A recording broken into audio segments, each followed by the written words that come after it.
出たんだ。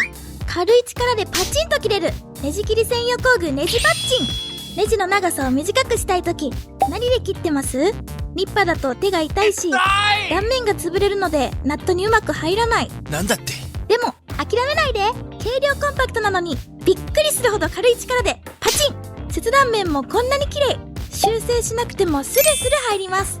社長もノリノリのネジパッチン。